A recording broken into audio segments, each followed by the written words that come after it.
So as Professor Leisterson was saying, first things first, everybody's probably aware, but it's election day. If you can vote in the US and you haven't yet, and you're, like in the state where you can vote, you totally have my permission to step away right now and go do that and, catch up with this material later. But, that said, hang in there and we'll all see where we are in the days ahead. Okay, so so far, when working on parallel programming, we've been focusing pretty much exclusively on deterministic parallel programs. And that's a very intentional choice in this class. In other contexts in which you might learn related material and might learn about parallelism, the traditional discussions you often run into, and most of what existed before around the time when this, when this class was being created, often starts out with low-level techniques which require explicitly dealing with concurrency. But this is inherently really hard and really bug-prone, and it turns out it's often not actually necessary to get decent parallel performance. So that's a big part of why we've tried to avoid it. But that said, we're going to dive in and learn more about lower level and non-deterministic programming techniques this week. Okay. So first, what do we mean by deterministic or non-deterministic? So we're going to say that a program is deterministic on a given input if every memory location that program touches is updated with the same sequence of values every time it's executed. So that's going to mean that the program always behaves the same way from the perspective of each individual location in memory. But there's a key subtlety to note here, which is that by this definition, a deterministic program may still update two different memory locations in different orders from run to run.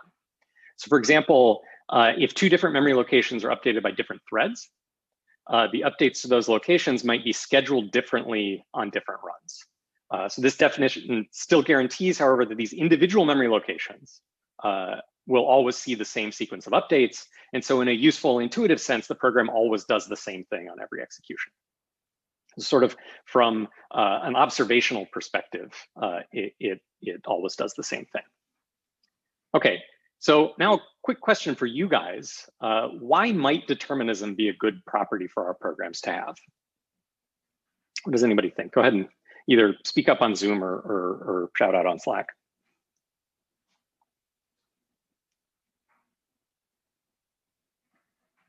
Easy to debug. Yep. Yeah, people seem to be hitting on the same basic answer that I have, which is that it's way easier to reason about the correctness and test the correctness of deterministic programs. When programs don't do the same thing from run to run, it can be very difficult to reproduce bugs. You have what I think we've referred to in this class, here referred to elsewhere, sometimes as Heisenbugs. Bugs that change from run to run, or even worse, bugs that appear in one compilation of the program and disappear when you modify the program or run it under a debugger to try to actually observe and investigate the bug. All of those sorts of behaviors can come about when dealing with non-deterministic parallel programming. So that brings us to Professor Leisterson's golden rule of parallel programming, which is that you should never write non-deterministic parallel programs. So they can exhibit lots of different anomalous behaviors, which is a bunch of what we'll talk about today, and they're often really hard to debug. Okay, so this is a nice rule to keep in mind. And just because everyone else is trying to write complex non-deterministic programs with raw p-threads or something doesn't mean that you should. By default, you should definitely avoid it. And as we've seen in a lot of the projects and assignments in this class, you can get really good parallel speedups often without having to work with any explicit non-deterministic constructs. But how strictly can we actually take this rule? And are there ever any reasons to break it? That might seem like a bit of a leading question given the subject of this lecture. But I'm curious if anyone can think of reasons why we might want or need to write non-deterministic code. And again, feel free to shout out on Slack or on Zoom.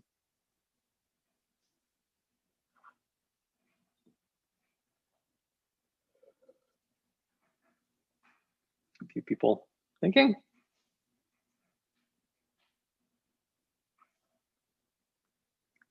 So the question about compilations maybe pushed to the side for the moment.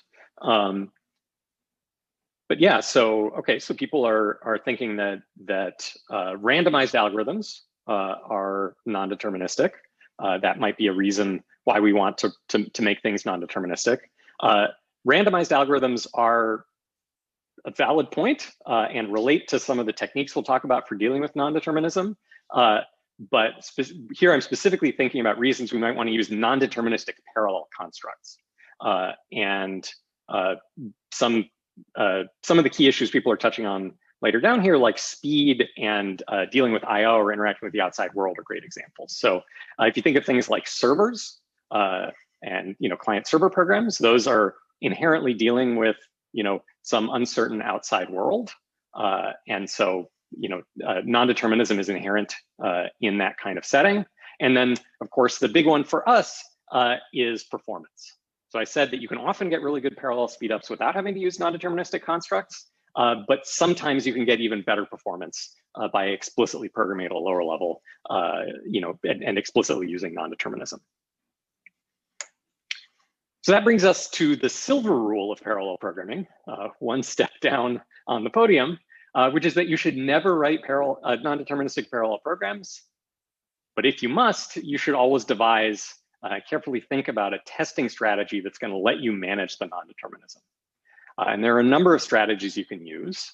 One of the big ones, which is related to some of what people have been discussing here with randomized algorithms, is that you should be able to turn off the non-determinism. So for example, if your program uses random numbers, it often helps to be able to set a fixed seed for the random number generator during testing to make the program's behavior deterministically reproducible from run to run. So you can isolate and reproduce bugs. And it turns out that there are analogous ideas for different non-deterministic synchronization schemes you might use in a parallel programming setting. And a related idea is to encapsulate the non-determinism. So to keep it behind opaque interfaces and abstractions and let it only influence certain parts of the code. And this is actually a big strength of the Silk language and runtime system. So to get performance under the covers, Silk's implementation of parallel work stealing, for example, uses a bunch of non-deterministic constructs. But these are carefully encapsulated so that most of the time your code that uses Silk's parallel constructs can't see any of that non-determinism. It's all encapsulated inside the runtime below the abstraction that your code directly sees. So from the perspective of your code, everything is deterministic, even though at the level of the actual machine code, including the Silk runtime, there's low-level non-deterministic behavior. So you might also look for ways that you can have a deterministic alternative for some functionality that you can substitute in that maybe sacrifices a bit of performance in exchange for deterministic execution during debugging. It can help you isolate whether your bug is in the non-deterministic behavior itself or in the data structure or algorithms that you're using. And finally, just like what we've seen with SilkSAN, there are analysis tools that you can use to help debug non-deterministic parallel programs. So working with non-deterministic parallelism is mostly beyond the scope of SilkSAN still at this point, but there are other tools that can help depending on the exact type of non-deterministic programming that you're doing. All right, so just to emphasize one more time, I think you probably got the idea, but here be dragons. This is really treacherous territory. It's relatively easy to understand many of the ideas and primitives that go into non-deterministic parallel programming, but don't let that fool you. The challenge here isn't that the idea of atomicity or a lock or some of the other things we'll talk about in a second is by itself hard to understand. It's that the way they compose together and cause a larger program to behave that gets extremely complex and difficult to work with really fast. So high order bit, you've been warned. Avoid this stuff as much as you possibly can. But when you can't, be very careful. Okay, so with that, let's dive in. So the first most fundamental ideas that we're going to talk about are those of mutual exclusion and atomicity. And one of the most common tools for non-deterministic parallel programming is this idea of mutual exclusion. And this is the property of some action or piece of code in your program that it can be executed by at most one thread at a time. So to show what this means and why it matters, let's think about a simple example. So let's say that we have a hash table here. In this case, it's a simple hash table storing integers, so the keys are the values, and it's implemented with chaining. And it looks like it's relatively full. There's at least one entry and often multiple entries in most of the buckets. Okay, so a core operation that we need to have for the hash table is to be able to insert something into it. And the code for that might look something like this. So let's say that we have a new entry X that we want to insert. It happens to contain the value 81 as its key. And then this is the code that we're going to execute to insert X. So first, we're going to figure out what bucket it should go into by hashing the key. Then we're going to set the next pointer to the new entry of the new entry of this entry X to point to the current head of that bucket. And then finally, we'll set the bucket itself to point in the table to point to X. So we've pushed X onto the head of the list of its corresponding slot in the hash table. So at this point, we've successfully inserted X into the table. All right, so hopefully that's easy enough. It should be pretty familiar from like your first year programming classes. But now we need to think about what happens if we try to use this hash table concurrently from multiple threads. And specifically, what if we try to insert two new entries at the same time? So let's look at what might happen then. So let's say we have these two inserts for different records, in this case, X and Y, happening concurrently.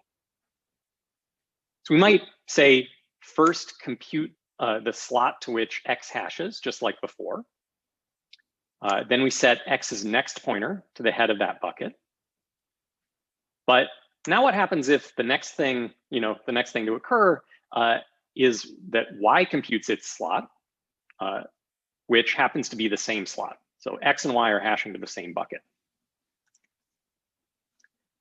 If we continue with the execution of Y, then Y is going to set, set its next pointer, and then maybe insert itself into the table. But X hasn't finished its insert yet. So at some point in the future, it's going to get around to running its last step, which is to stick itself into the table at the same slot by overwriting the pointer in the table at that slot. So hopefully it's clear at this point that we've got a problem.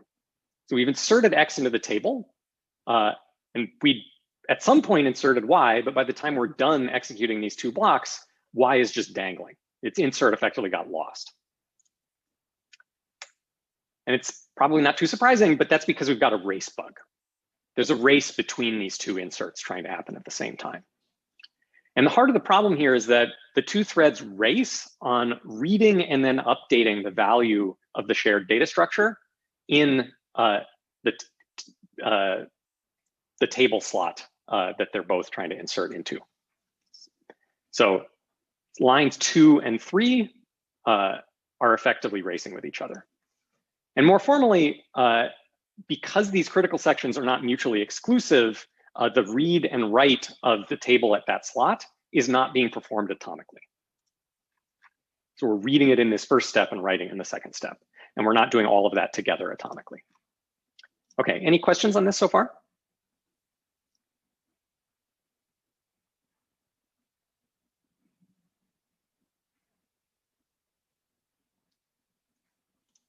All right.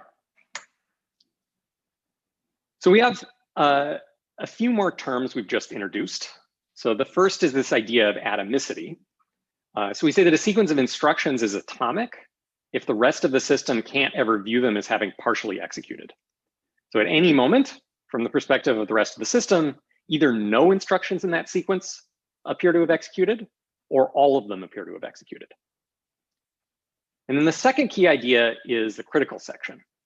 So a critical section is a piece of code that accesses a shared data structure that must not be accessed by two or more threads at the same time. So it requires a property that we call mutual exclusion. So has anybody seen, I think we have a poll for this. I realize I mixed up my script, but I think we have a poll here. I'm curious whether people have seen this idea of mutual exclusion before.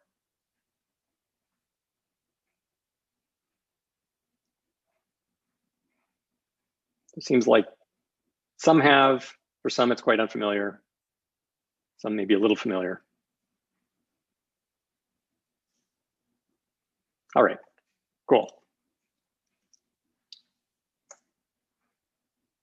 So let's dig into that in a little more detail. So finally, the tool that we're going to use in our code to enforce atomicity and mutual exclusion in these critical sections is what we call a mutex. So a mutex is an object that has some lock and unlock functions. And it's defined such that an attempt by a thread to lock an already locked mutex causes that thread to block or wait until the mutex is unlocked. So it can't proceed past that point in the code until the mutex is unlocked, and then it claims the lock. So mutex is a slightly weird and fancy word, but it's just derived from the phrase mutual exclusion. And it's a standard device for enforcing this kind of mutual exclusion. And another maybe more intuitive name that you'll often hear and that I will sometimes use interchangeably is a lock. So you can generally treat lock and mutex as synonyms when we're talking about data structures for synchronization. Okay, so looking back at our hash table implementation, we can modify it to be safe for concurrent insertion by making the read and write of the slot head atomic and then treating it as a critical section. So we can do that by associating a lock with each slot in the table. And then each time we want to perform an insertion in a given slot, we first have to hold the corresponding lock. So here we're modifying our insert code, which is previously just these 3 lines, the first line and the 2 blue lines. We're modifying it to first claim a lock on the corresponding slot before we do any read, modify, write. Then we have our critical section, the region that we want to be able to update atomically. And then when we're done, we unlock it. So in this way, we see a classic example of how mutexes are used to implement atomicity of code sections, which are not necessarily atomic on the underlying hardware. Question, could we use a compare and swap operation on the table instead of a mutex? Yes, we absolutely could. There are lots of different synchronization schemes. Today, we're mostly going to focus on mutexes and locking and a few related things. But in the lecture on Thursday, we'll talk about lock-free data structures and things like that. So we'll come back to ideas like that. All right. So now let's see how our concurrent insert case works with this new implementation. So just like before, we have 2 insertions of X and Y, and they're coming in at the same time. So say first, the entry X computes its hash bucket. Then it proceeds a little bit further. So in this case now, it has to lock the corresponding slot in the table. So it's now holding the lock on this slot. Then it sets X's next pointer to the current head of that slot. And then now, just like before, the insertion of Y starts to get interleaved. So Y comes in, computes its hash bucket, but this time, before Y is able to actually start inserting itself, it first has to claim the lock on that slot. And since X is already holding it, it can't, so it blocks. Okay, so now sometime later, X gets to finish inserting itself into the table slot, and then finally it releases the lock. All right, so at this point now, Y is free to proceed. So it's no longer blocked. So sometime later, Y is going to wake up, succeed in claiming the lock, and proceed into the critical section. And when it does, it's going to see the new updated table head pointing to X, and uses that for its next pointer. Then again, it inserts Y into the head of the chain, and finally exits the critical section and releases the lock. Okay. So that's how the same basic process where we had a race bug before gets resolved by treating these read and update steps as atomic critical sections using mutexes. So this is now correct. So we can successfully insert both items into the table as expected, even when they try to do the insert concurrently. That's great. But a more subtle question to ask is this hash table implementation deterministic? And what does anyone think about this? I think we have a poll here too, yeah.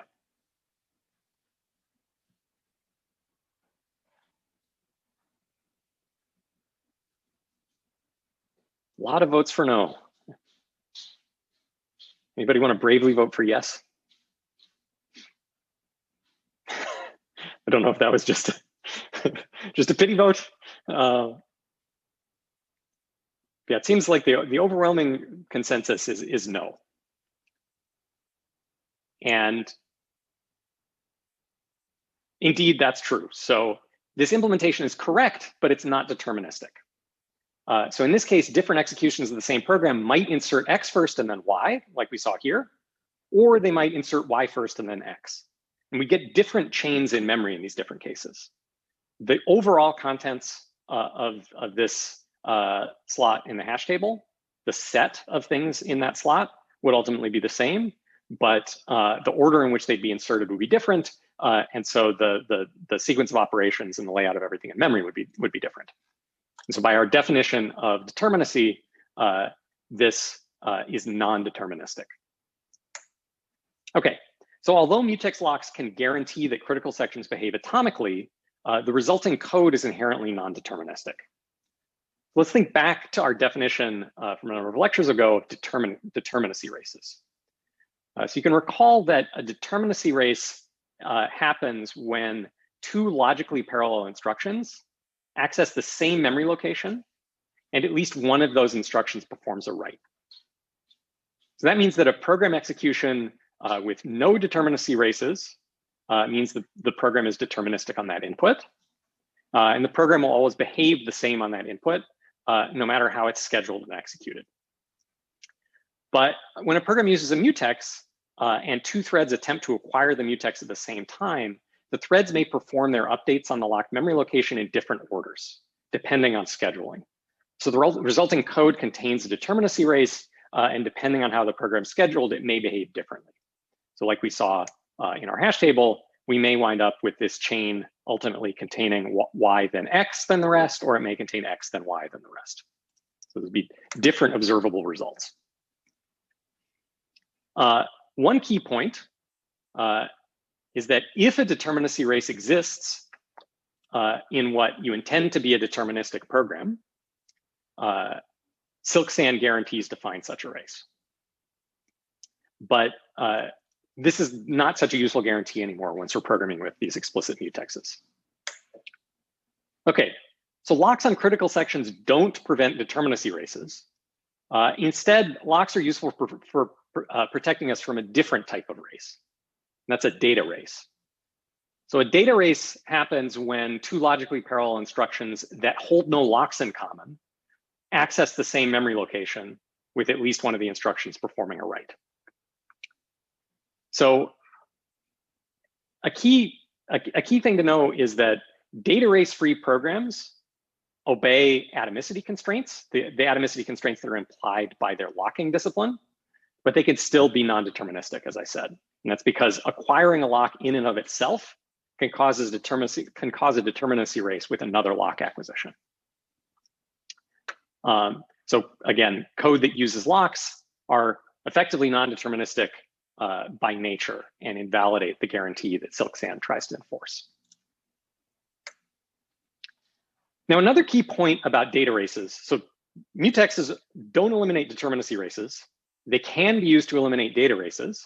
But another key point about data races is that the absence of data races doesn't necessarily imply the absence of concurrency bugs. So to understand what I mean by that, let's take this alternate implementation of our hash table update as an example. So in this case, we're grabbing a lock before the second line of code. So we're grabbing a lock at the same point we previously were. Then we're reading the head of the table slot and storing it into our new record. But then we're immediately releasing the lock. Then sometime later, we claim the lock again before inserting our new record into the head and releasing the lock. So this is still data race free by our definition. In that sense, updates to all the reads and writes to these two key memory locations of the table head and the next pointer are only ever done when we're holding locks in common.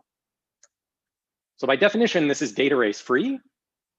But if we think about the atomicity requirement that our data structure had, that we atomically do, read the current head, store it into our new node, and then insert that node, all as one step, we don't have atomicity at that level anymore.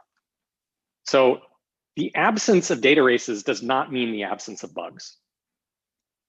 So in this particular case, we could still have the exact same bug that we saw in the context where we didn't have locks at all, where the interleaving of attempting to insert X and Y would lead to some unresolved state with one of them getting dropped on the floor, even though we're always holding common locks whenever we interact with those regions of memory. So the absence of data races doesn't mean the absence of bugs, but it's still a useful thing to know. So among other things, the presence of data races that you aren't expecting very likely means that there are concurrency bugs. That's point one. And second, in some sense, the absence of data races in concurrent code and the presence of carefully placed mutexes at least means the programmer thought about this a little bit, which is better than nothing. It's very often easy to just glance at something and immediately know that it wouldn't be safe to use in parallel without adding some locks. Okay. Now, it's also the case that the presence of data races, so the absence of data races doesn't necessarily mean the absence of bugs, but the presence of data races also doesn't necessarily mean that there's a bug. So it turns out that there's cases where data races are benign. So they don't actually cause the program to produce any incorrect results. So for example, let's say we want to identify the set of digits in an array. So we have an array of numbers, each 0 through 9, and we want to compute the set of which numbers are contained in this array. So we might write some simple C code like this. So we'll make an array of size 10 with one entry for each digit from 0 to 9. So this is our array of digits, one record for each digit that we might see. We're going to start out initializing them all to 0 because we haven't seen anything yet. And then we're going to iterate over the input array A, all the n entries in it. And then for each entry, we're going to set the value 1 in the corresponding entry in our digits list. So we're going to wind up with the array digits containing zeros for any digits that we didn't see anywhere in the array and ones for any digits that we did. So we can do this in parallel, like you see here. We're using a silk for to iterate over the input array. And if we do it in parallel, we're going to have a potential data race on the updates to entries in our digits array. So for example, in this case, say different processors may be reading some of the multiple 6s. There's a whole bunch of 6s, a bunch of 4s, other repeated numbers in this array. So multiple processors may be reading different 6s in our input array at the same time and try to update the 6th entry in our digits array here concurrently. So they're not holding a shared lock. So by our definition, this is a data race. But in this case, it doesn't actually cause a problem. So it's not a bug in the program. And that's because this update, the writing of the value 1 into this digits array, especially if we assume that it's, say, an array of ints or bools, which are implemented as ints, is an atomic operation. And it's also idempotent. So that means that if we apply the operation many times, it's the same as applying the operation once. So it doesn't really matter who did it last. All we're ever doing is flipping a bit from 0 to 1 and saturating it there. So it doesn't matter in what order we do that. It doesn't matter who does it first, second, or last, we're always going to wind up with the same end state of anything that we've seen causes the corresponding entry in the digits array to get set to 1. So this can be a useful thing to exploit, especially for performance. So in an example, if we have a simple algorithm like this, we may know that it's safe on our hardware to run this without any locks, and we may choose to do that because it's a lot more efficient than trying to synchronize these updates using mutexes or something else. On Thursday, we're going to have a big discussion about things like designing algorithms and data structures to have this property, that you can interact with them without locks. But for now, I just want to make a quick note about this. First, that these sorts of patterns can exist. And also to point out that reasoning about when this is safe can be non-trivial. So even in a simple case like this, you have to be careful. So this code in particular actually isn't even defined fully enough, I would say, for you to know that it's safe. I'm asserting that it's safe, and I mentioned that basically that I'm assuming digits has been declared as an array of ints. It turns out that memory writes to a whole int, or I believe even a whole byte on x86 are always performed atomically. But if you imagine, for example, that this was instead implemented using like some C++ class that's actually got a bit mask under the covers. And so what we're actually doing is finding the corresponding byte in our bit vector and then ORing in a 1 in the corresponding slot. I think that will usually also work, but depending on exactly how we implement it, different kinds of writes aren't guaranteed to be atomic.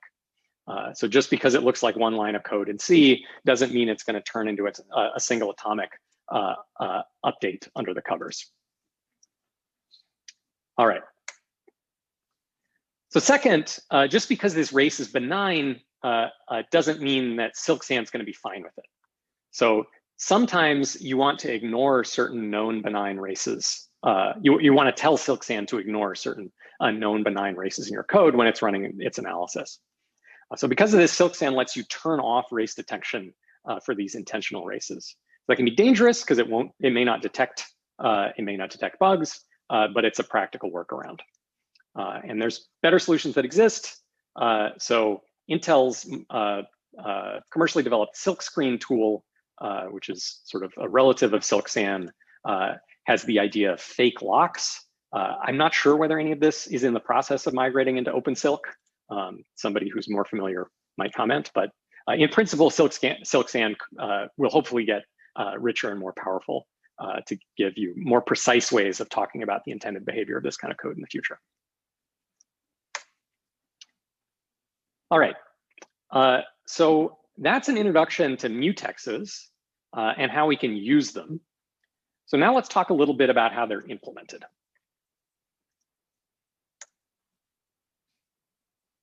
So yes, better race detection for programs with locks is planned future work for OpenSilk. I know there's related research that's been done by Angelina Lee and others in this space, and I believe people here too. But hopefully that will be in the Silk tools in the not too distant future. Okay, so thinking about how we implement mutexes, there's 3 main axes of variation between different mutex implementations. The first is whether it's a yielding or spinning mutex. So a yielding mutex is one that returns control to the operating system when it blocks, while a spinning mutex is one that just keeps ownership of its thread, doesn't yield, and keeps consuming processor cycles while it's blocked.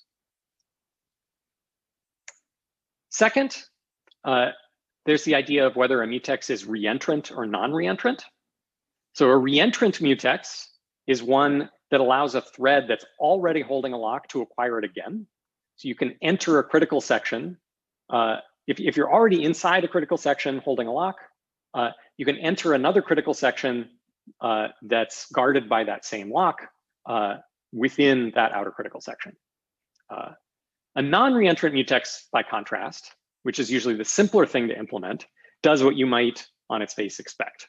Just that the implementation of the lock says any lock that's already locked blocks if you try to acquire it, even if you're the thread that's already holding it.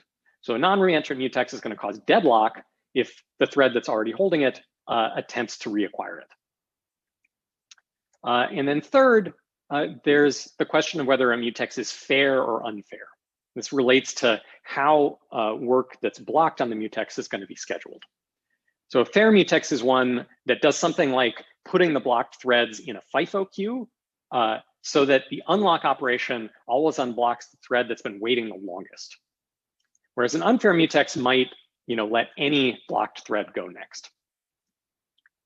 So now it might seem that you'd ideally always want a yielding reentrant fair mutex, but that's not always true. So we'll see some key trade-offs in just a second, but a quick note about reentrancy in particular, which we're not going to talk about as much after this, is that there's actually a big change in the semantics of the mutex interface when you make it reentrant versus non-reentrant.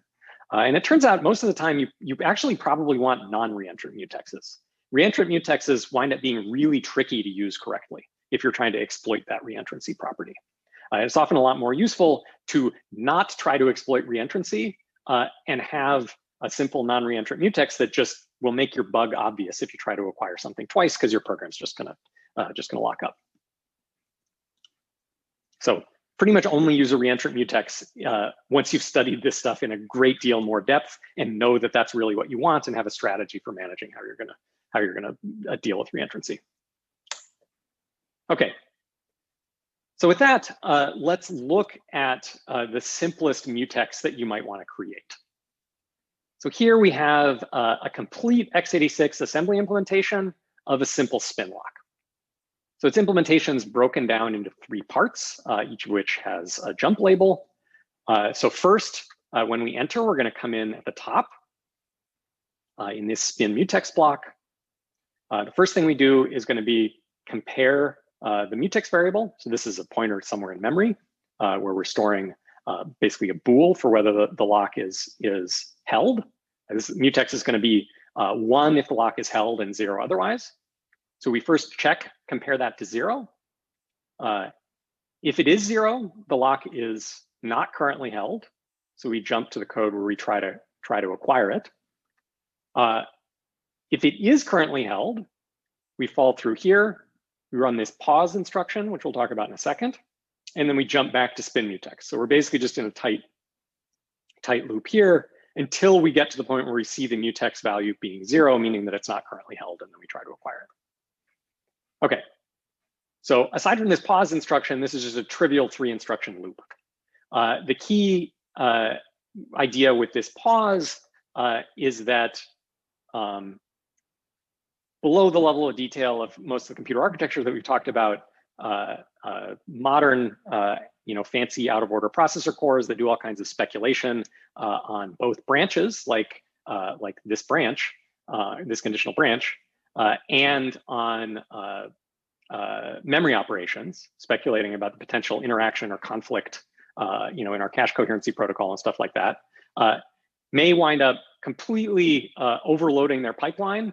Basically predicting, like running through this loop, predicting that this process is speculating that this process is just gonna keep endlessly running, that the value of mutex hasn't changed, and filling the whole pipeline with potentially hundreds of speculated trips around this spin loop before we actually even know whether we need to keep spinning. So pause is a special instruction.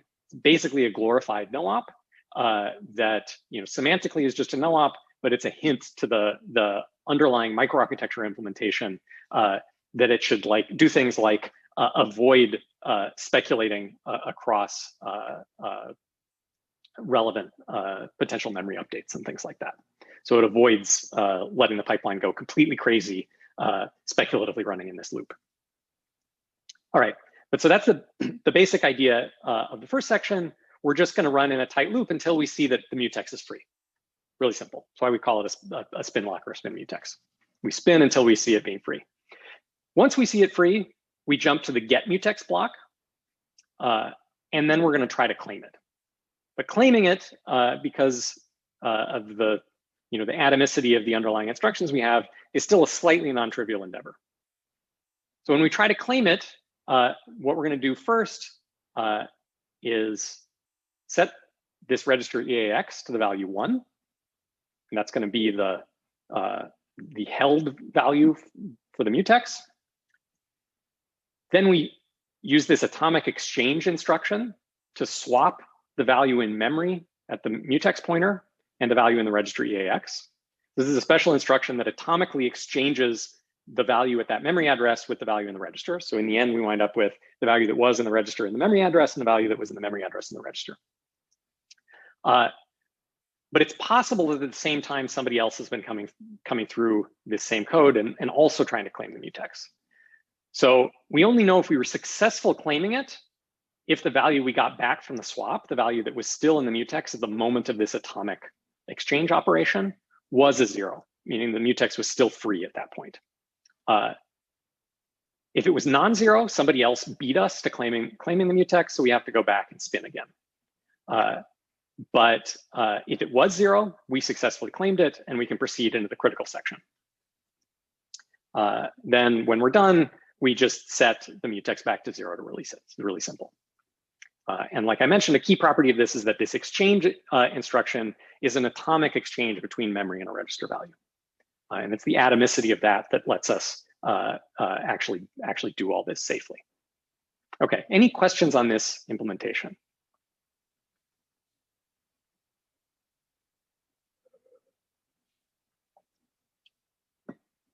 All right, so I have a question for you all, which is, so I assert that this works. Hopefully it's at least somewhat intuitive how it works. But what potential issues do you think we might have with a spinning mutex implementation like this? Does anybody want to shout out potential issues they see here?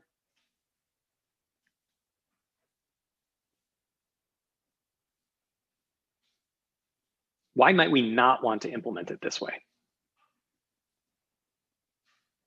few guesses maybe coming through.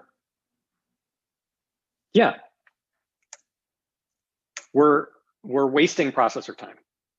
So we're just busy waiting here, consuming processor cycles, keeping a thread busy on a core, just sitting around looking at the mutex over and over again, when maybe it would be more useful to put that thread to sleep and go do something else that's not blocked on a lock. So the key issue with this type of spin lock is that you potentially waste a lot of processor time when you're blocked on the lock. So that brings us to the other alternative along this axis, which is a yielding mutex. So let's look at a simple yielding mutex implementation.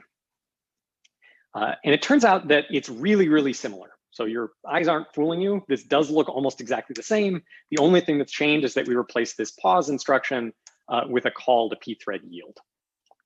And what that call to pthread yield is going to do is pass control back to the scheduler and suspend the current thread to be resumed again sometime later. So the processor can go on doing useful work from another thread rather than just busily spinning in this thread waiting for its turn. So by the time we come back to this thread later, it's more likely that the lock is free and that we'll be able to claim it. And if not, we'll just spin once and then yield again and repeat the process. Okay, so that's great. So we're no longer wasting potentially gazillions of cycles spinning. But now I want to ask, is this always a win? We saw the problem of performance overhead with the spin lock, wasting useful cycles busy waiting. In this case, we're not going to waste a lot of cycles busy waiting, but does that mean that this is always a better idea, or are there maybe trade-offs here too? What does anybody think?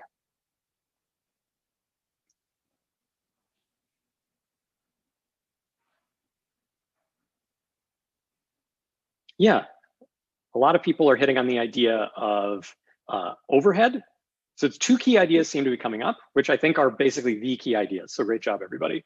The first is that the call to pthread yield is expensive due to the overhead of switching contexts. So it's only a few cycles or a few instructions delay going around the spin lock loop, but it takes potentially thousands of cycles or more to complete a full thread context switch.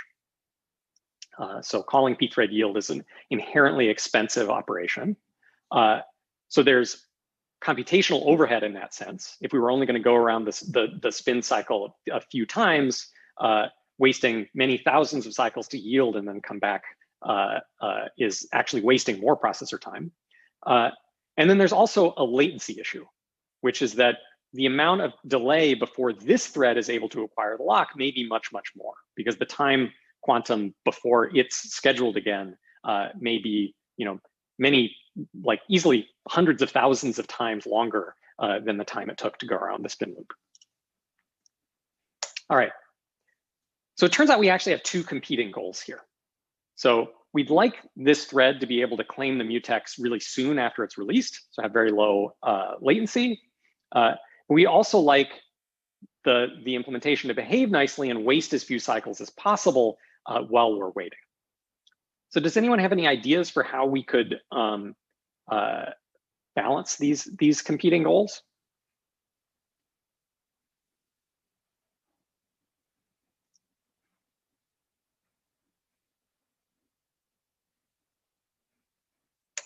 Yeah, the idea people seem to be coming up with is we could first spin for a bit, and then if we've been spinning for a while, then we yield.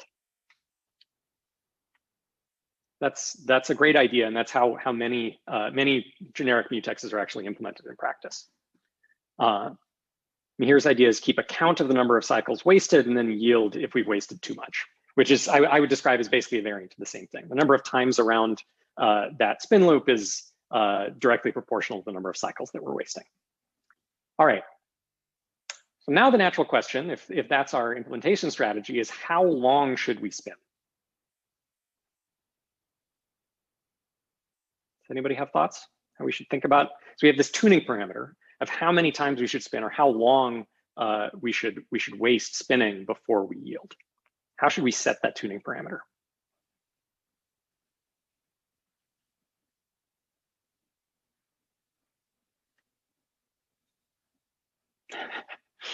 The answer is probably some variant of long enough. That's a great, good test taking guess. Yeah, so people are thinking something related to the context switch time, or the amount of time that the p thread yield takes, or maybe a relationship between that and the cost of the spin. So the basic idea is, a roughly optimal thing we can do is wait as long as a context switch takes. So we spin for the amount of time that a context switch would take, and then kind of intuitively, we're never going to wait longer than twice the optimal time. So if a mutex is released while we're spinning, so during that first interval before we've switched to yielding, our result's going to be optimal because we won't have had the overhead of the yield. But if the mutex is released after we've yielded, we're going to be at worst 2x off of optimal.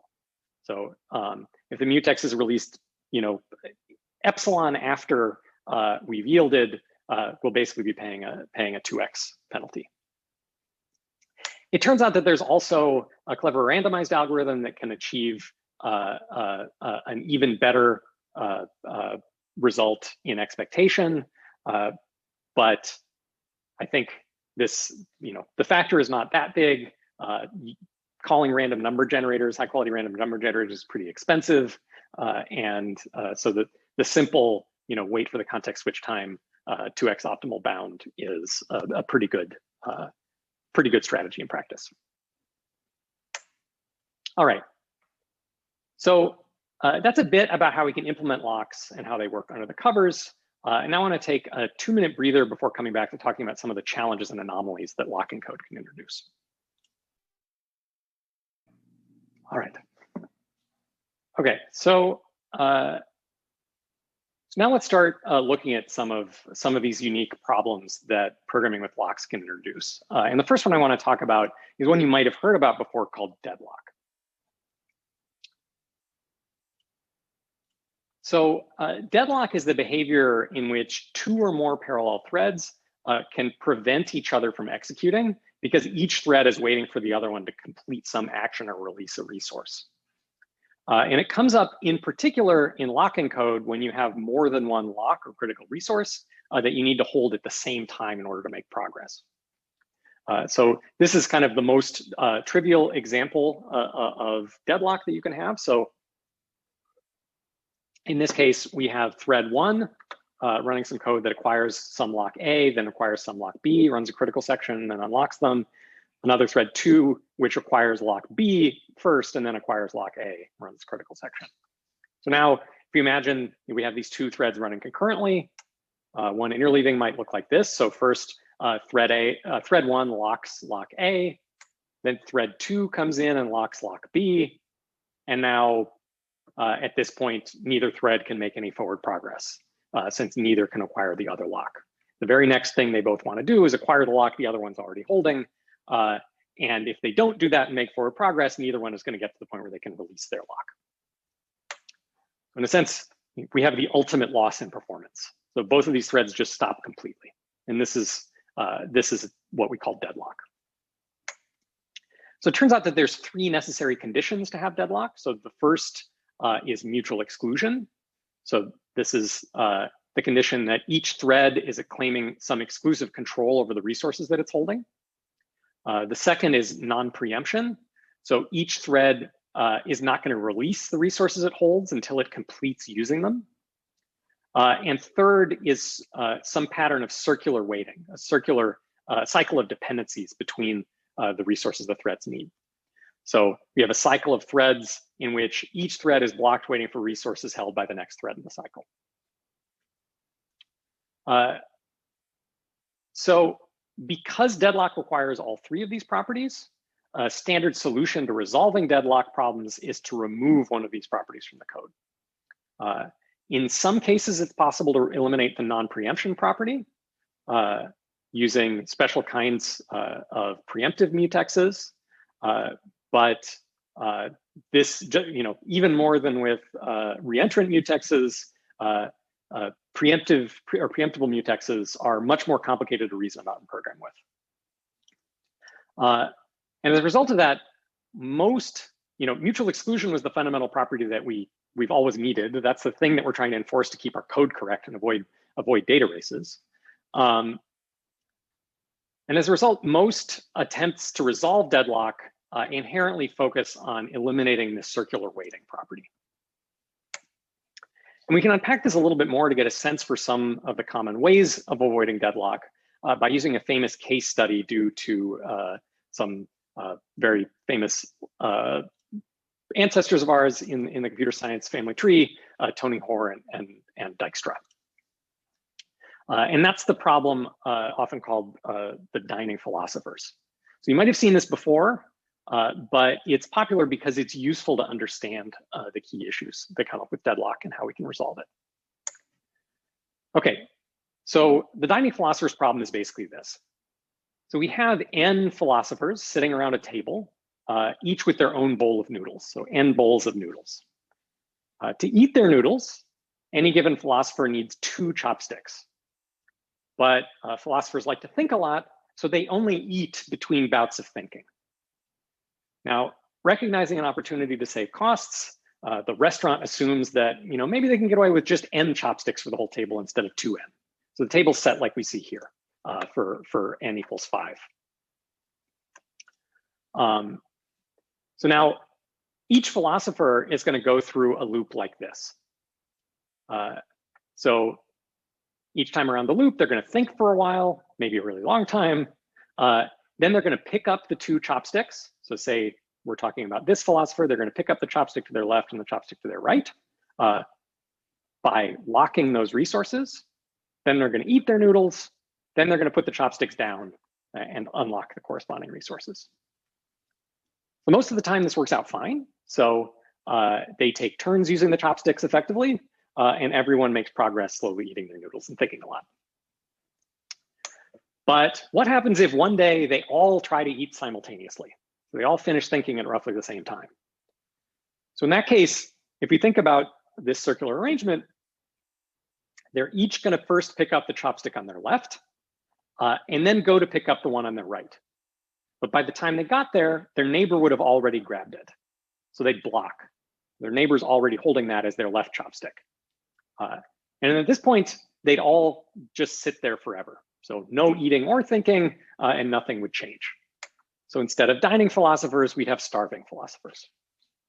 This is just a real world analogy for a cycle of dependencies causing deadlock. So deadlock here specifically comes from this cyclic dependency on the locks. And it turns out that there's a general strategy that we can use to solve deadlock in this kind of case. So we can impose a linear ordering on the locks. So if we assume that we can linearly order all the mutexes that we need to use in some strict order from lock 1 through lock n, if we can then enforce the property that whenever a thread holds mutex Li and attempts to lock another mutex Lj, we know that Li is less than Lj in this linear ordering. So we're only ever going to claim locks in decreasing order. If we do that, then no deadlock can occur. And the proof for this, the proof for being deadlock free in this case, is pretty straightforward. It's just a basic proof by contradiction. So we instead suppose that a cycle of waiting does exist, which is one of our preconditions for deadlock.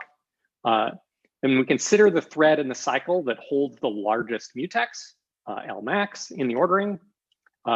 Suppose that it's waiting on a mutex L held by the next thread in the cycle. And if that's true, then we must have L max is less than L, but L max was by definition the largest mutex, so we have a contradiction. All right, so thinking about how this applies to the dining philosophers, it looks like this. So where previously we just locked the chopstick to the left and the chopstick to the right, now we're going to lock the minimum chopstick and the maximum chopstick around around each philosopher. So we're going to take the one to the left and the one to the right. We're going to give them all a linear ordering around the table. So say, this is the first, second, third, fourth, fifth. Based on that numbering, we're always going to lock the minimum one first, and the lower numbered one, and then the higher number one. So for most, for n-1 of the philosophers, all but the one at the boundary where the cycle wraps around, they're going to be doing the same thing. They'll lock the left and then lock the right. And actually, if it's left and right, I may have gotten clockwise and counterclockwise reversed, but hopefully the idea is basically clear. But then critically, the philosopher at the end, the one who grabs the maximum and minimum chopsticks instead of two consecutive ones, we basically made them a nonconformist, and they're always going to reach for the right first before reaching for the left. And by doing that, we guarantee that we've broken the potential cycle of dependencies and prevented deadlock from occurring. All right, so that's a little bit on deadlock. It's generally only possible when we need to hold multiple locks at once.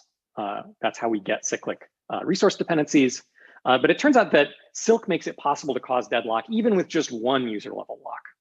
And that's because the sort of implicit ways of blocking on other threads or other tasks that aren't just using a lock, in particular using Silk sync. So if you imagine we have a trivial program like this, it does basically nothing but acquiring and releasing locks in two different tasks. So first, we're going to spawn this function foo. Within that function, we're going to acquire the lock and then release it and then return. And then in the continuation of the main function, we're going to also require the lock and release it. But while we're holding the lock, we're also going to block, do a sync to wait for foo to return. So if you think about a task diagram for how this executes, it's going to look something like this. And these brackets here represent acquiring and releasing the locks in the two along the two strands. So if we get an interleaving where some task has really quickly, or some processor has really quickly stolen the continuation of the main thread, it may get to this lock, that's this point here, first before foo on the original processor tries to acquire it. At that point, foo is going to wait on the lock. Main is going to keep running. It's going to hit the sync. That sync is going to cause it to wait on foo completing. And we've got deadlock, cyclic dependency between these two tasks. So the basic lesson here is that you should be really careful and don't hold mutexes across Silk syncs, because they're an extra layer of implicit synchronization between tasks. So you should try to only hold mutexes within a strand, not across strands. And as always, your life is going to be easiest by far if you just try to avoid using locks and non-deterministic primitives altogether. But again, that's not always going to be possible. Okay, so now the next anomaly I want to talk about is convoying. So lock convoy is what happens when multiple threads of equal priority contend repeatedly for the same lock. So unlike deadlock, threads in a lock convoy do make progress, but each time a thread attempts to acquire the lock and fails, it's relinquishing the remainder of its scheduling quantum and forcing a context switch. And the overhead of repeated context switches and underutilization of the task scheduling quanta can degrade overall performance and basically mean that many of the threads that are constantly getting blocked and not, only moving forward very slowly are kind of falling out of sync with everything else and failing to make good progress. So an interesting example of this convoying effect occurred in an early implementation of MIT Silk. So in this implementation, the work stealing scheduler was implemented using simple mutexes. So when a random when a thief tried to steal from a randomly selected victim's deck, it would first grab a mutex on that deck. So it's obviously not safe necessarily to be updating the deck of different tasks in parallel. So we're going to use a mutex to protect it. But if we just block on that mutex, so the implementation was such that the thief tries to grab a mutex on the victim's deck. If the deck is empty, the thief releases the mutex and tries again at random. But if the deck contains work, the thief steals the topmost frame and releases the mutex. But a key problem happens in particular at startup of the program. You wind up with a situation where only the deck of the first main task actually contains any work on it, and most thieves wind up quickly converging on a worker containing that initial strand, which creates this convoy. So we can think of how this might often go in practice at the start of a program around when it's spawning its very first parallel tasks. So in this diagram, we have 6 Silk workers. Blue ones are busy, green ones are idle.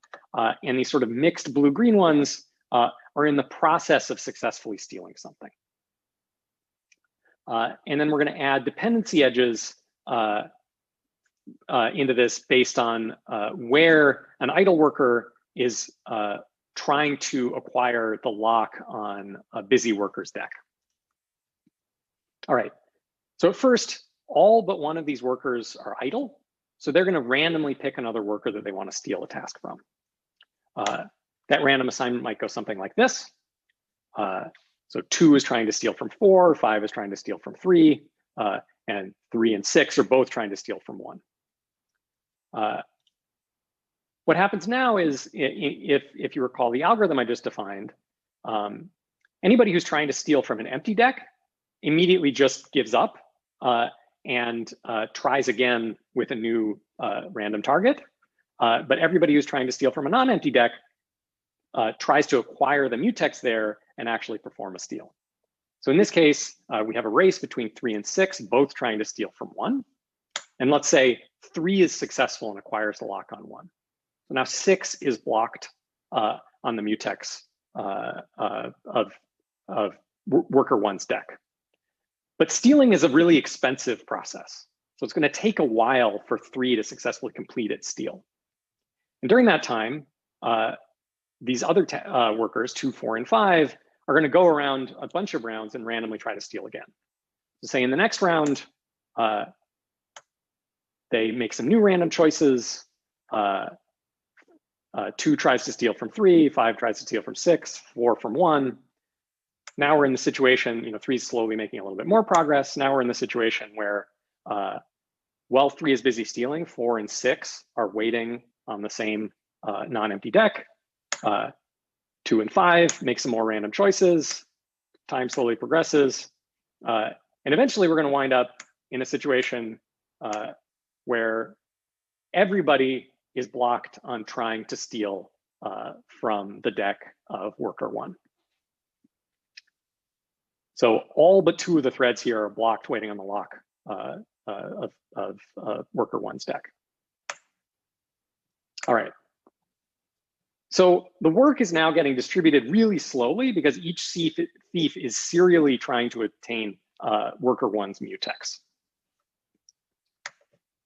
So the solution turns out to be fairly simple. But it relies on a construct that we haven't really talked about yet. And that's to add a non-blocking function to our lock interface that we call try-lock that we can use instead of the blocking lock. So the idea of try-lock is that it's going to attempt to acquire the mutex, just like lock would. And then instead of blocking until it does, it's going to return a flag indicating whether it was successful. But it doesn't block on an unsuccessful attempt. So try lock, if it succeeds, you're going to wind up holding the lock and it's going to return a flag saying flag true, saying it was successful. Or if it fails, it's also going to immediately return rather than blocking, but it's going to return a flag saying false, letting you know that you're not actually holding the lock yet. And you need to manually try again at some point. So using this in the Silk Plus implementation, and I think in OpenSilk now, when a thief fails to acquire a mutex, it just tries to steal again at random rather than blocking. So before we try to steal again at random, if we tried to steal from an empty deck, now anytime we fail to steal, we try somewhere else at random, rather than everybody winding up converging on blocking and serializing on the same point. All right, so that's convoying. So now let's talk about one more really important anomaly that comes up in programs that use locks, and that's the problem of contention. So let's say we have this simple program. So we have some function that computes on some values. We have an array of values that's pretty big, like 1 million entries. And then we're going to compute a result by iterating over all the entries in the array, computing on those entries, and accumulating the result into this variable result. All right, really simple program that sums up the result of some non-trivial computation. But now if we say, compute is a really expensive thing, and the array is pretty big, maybe we want to parallelize this. So we could replace this for with a Silk for, and all these iterations can now run compute in parallel. Now the obvious question is, are there any problems with this? You might fairly quickly notice that yes, there's a race here, because plus equals is actually implicitly doing a non-atomic read, modify, write of result. So plus equals is actually under the covers unpacked into reading the previous value of result, adding to it, and then writing it back out. And on all the architectures we work with, that's not a single atomic operation. Okay. So now let's take a brief digression. So obviously we're going to need to introduce some kind of synchronization to make this safe. But to understand the issue of contention, let's take a brief digression and think about the work and span of this program. So let's imagine we're sticking with this case where we don't have any explicit synchronization at all. The race is there, we don't really care. But let's first think for a moment about what the work and span of this program is going to be. So we'll assume that the compute takes theta1 work. Now, I was going to ask, but for time, I'm going to go through this relatively quickly, I think. If you want to throw out guesses about the work and span and keep up with me, feel free, but I think I'll just go through this relatively quickly.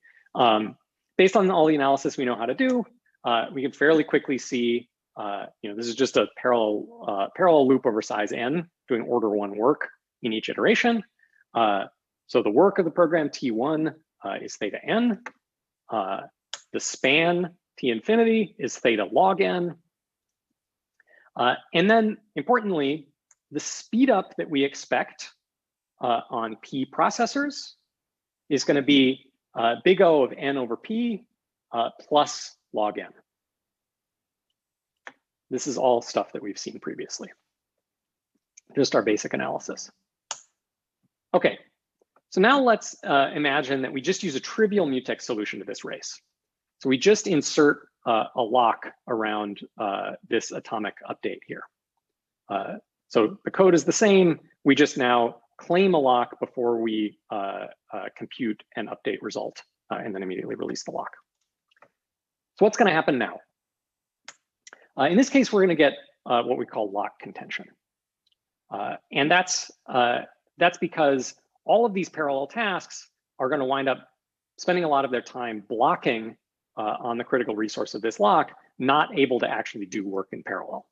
And in fact, we've made it so that any individual iteration of this loop has to have exclusive access basically to the whole machine in order to compute its result. So we can only ever run one of these steps at a time effectively. And everybody else is going to be waiting on the corresponding lock. That's an extreme example of lock contention. And if we think about the work span analysis, in the presence of this contention, we basically made the parallel speed up a big omega of N, because the lock is enforcing that we can only ever do one thing at a time. So we've completely eliminated our parallelism. This is an extreme example of lock contention, but this is basically the most extreme example of lock contention. But it illustrates the basic idea that competing to hold locks can limit the potential parallel speed up in your code. Okay, so really quickly with that, a little more theory. It turns out that with a greedy scheduler, we can generalize our T sub P bounds to account for lock contention by introducing the concept of bondage, which is the total time spent in all the critical sections in the code. And we wind up with a bound that looks like this. So this, without the B, is basically the bound we had before for T sub P speed up. And then we're basically just adding an extra term, B, for the time we spend waiting in the critical sections. It turns out this upper bound is weak in a lot of cases, especially if you have lots of small mutexes protecting different critical regions that aren't necessarily going to be blocking each other. And relatively little is actually known theoretically about lock contention in practical cases. Okay, so now finally, I want to talk quickly about one more technique for non-deterministic parallel programming and use this to wrap up. So we've primarily been talking about mutexes, simple locks for synchronization. But what those were fundamentally trying to enforce was the idea that certain non-trivial sections of code execute atomically. And there's another type of abstraction that gets at that more directly and in a slightly different way. And that's the idea of transactional memory. So let's look at another class of problem that we haven't talked too much about, and that's the problem of graph analytics. So let's say we have a social network graph like this with the people as nodes and edges representing maybe some kind of relationships between them. Apologies for not updating this with some fresher faces for this year, but you get the idea. Now, one of the things that we might want to do in a graph analytics setting like this is it turns out that the idea of Gaussian elimination, like from linear algebra, can actually be generalized to this context. There's a strong link between matrices and graphs. And what it's going to mean in this setting is that we're going to want to compute updates on this graph, where in each elimination step, we select a node that we want to eliminate. And then we update the graph by selecting all its neighbors, deleting the edges between them, deleting the edges between the neighbors and the node to be removed, and then fully connecting all those neighbors directly to each other. So we form a fully connected clique between all the neighbors that were previously one hop away through the node that we've now removed. Okay, so that's a basic structure of an algorithm that we'd like to be able to perform when analyzing graphs. But now if we imagine this graph is really big, we'd like to be able to process it in parallel on lots of cores. So, there's lots of algorithms that look like this in graph analytics, but how can we implement this in parallel? And in particular, how can we, in this case, deal with the concurrency of illuminating two nodes in parallel at the same time? So there's lots of techniques you can apply. And using what we've talked about already with just mutexes, you can imagine building fancy algorithms and data structures with locks. But those start to get, on the one hand, very complicated, difficult to debug, difficult to get right. And on the other hand, hard to make efficient. It winds up, simple implementations might just have a lock on all graph updates, but that's obviously going to be completely eliminate parallels and due to extreme contention. So there's a tension between kind of the complexity of very fine-grained locking implementations and the contention and potential efficiency and parallel speed up of the resulting implementation. But there's also this really powerful technique that's useful for applications like this, which is the idea of transactional memory. And the basic idea of transactional memory is to enforce atomicity of critical sections directly as a programming or hardware abstraction. So imagine that we have some code like this. In a transactional memory system, we have the ability to mark regions of code as being atomic. And the semantics of that then are that this atomic region will always appear to have run atomically. All updates within it, all reads and writes that it does, will have occurred atomically with respect to all other atomic reads and writes in the system. So no two eliminations that would interact with any of the same values in memory can happen at the same time if they potentially interfere with each other. So we just get to declare that this block of code is atomic. And then the idea is that the code executes these atomic regions as transactions, by analogy to transactions that you might have seen in database systems. So one of these atomic regions either will all execute atomically and then commit, meaning that all memory updates in that critical region appear to take effect at the same time. Or if there was some interference, it will abort. And none of the memory updates will appear to take effect, and the transaction has to be restarted. And somewhat importantly, a restarted transaction may try to rerun the same code again, or it might take a different path. Now, transactional memory can be implemented in software as like a programming language level abstraction. It can be implemented in hardware or in some combination of both. A few quick definitions that are relevant thinking about transactional memory. A conflict is when two or more transactions or executions of these atomic sections attempt to access the same location of memory concurrently. Contention resolution is the problem of deciding which of two conflicting transactions to wait or abort and restart, and under what conditions. There are properties we care a lot about, like forward progress. So forward progress is the combination of the implementation guaranteeing that it can avoid deadlock, live lock, and starvation.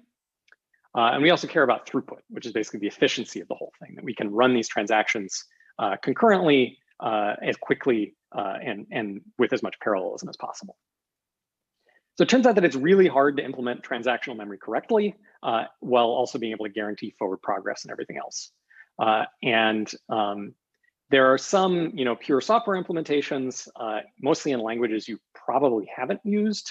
I think the closure Lisp for the JVM includes a transactional memory system. There's other high-level languages that include transactional memory features.